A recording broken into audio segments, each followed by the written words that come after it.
ghafla unaingia mle unakuta kuna vitu vimeibiwa. Kile kitendo cha yeye kutoka mle, hujamuona anaiba, kwa maana pale unadhania asilimia za ukweli ni nyingi kuliko za nini, za uongo, kwamba yule mtu kaiba. Una asilimia za ukweli, mbona hakuna mtu aliyeingia humu, nimemkuta huyu. Kwa ile ni karina, ile ni dhana, sio yaqini. Yaqini ni pale ambapo ungemkuta kweli anaiba. Ndio maana kwenye masala ya zina, sawa, masala ya kuzini, mfano kitu kinachofanyiwa kazi ni yaqini. Umkute mtu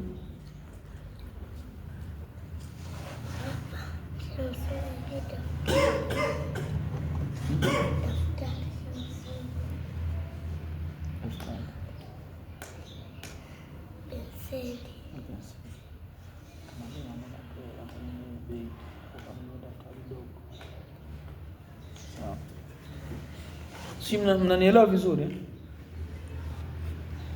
Mnanielewa vizuri?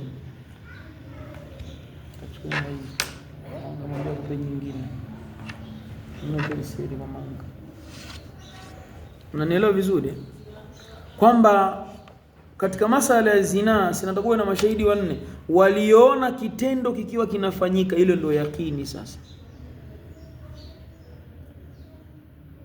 ile ndio nini? Ndio yakini. Kwa maana wale mashahidi 4 wametutoa kwenye yakini ya kwamba huyu mtu si mzinifu kwa kutumia yakini ya kuona. Wameona kabisa jamaa anafanya 4, ile ndio yakini. Ama ukiwa hujaona, mwamsho. Ikiwa hujaona, shenenda kanawe maji. Ikiwa hujaona, sawa, lakini yakawepo mazingira fulani ya kufanyika kitendo, zile bado ni dhana. Bado ni nini? Zinaweza zikawa na ukweli au zisiwe na ukweli. Kwa zikiwa na ukweli ndio pale zitafanyiwa kazi. Ndio maana kule kwenye Qur'ani Allah anasema, ya ayyuhalladhina amanu ijtanibu kathiran minadh-dhanni, enyi watu mlioamini, jitengeni, jiwekeni mbali na dhana nyingi. Mtume akasema, Allah akasemaje?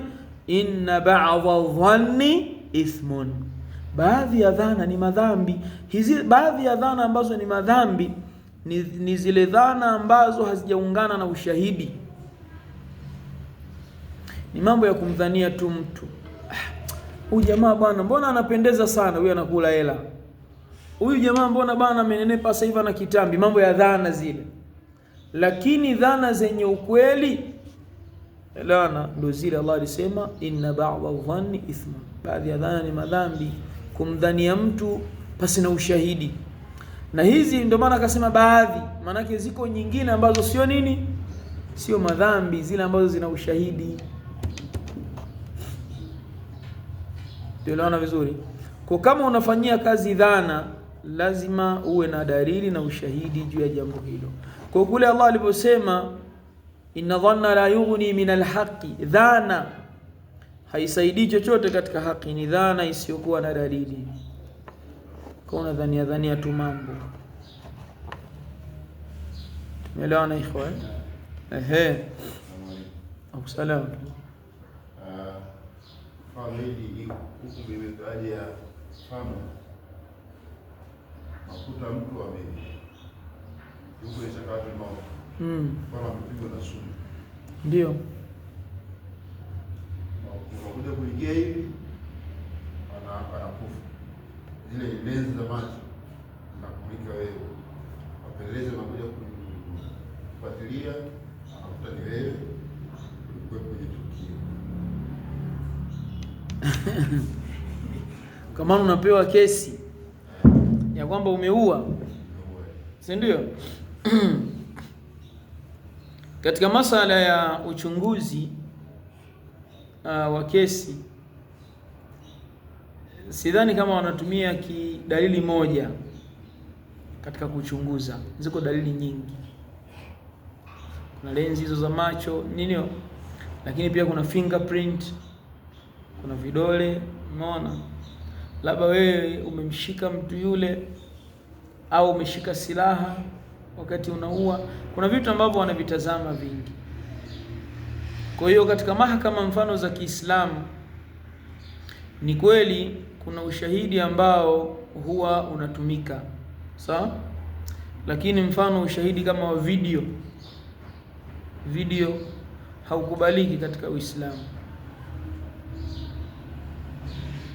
sawa. Mfano bwana, nimemwona mtu anazini, ushahidi wangu video hii hapa,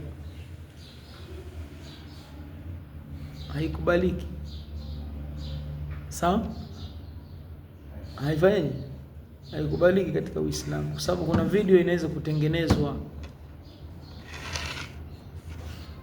kuna video inaweza kutengenezwa. Siku hizi kuna mambo ya AI, artificial intelligence.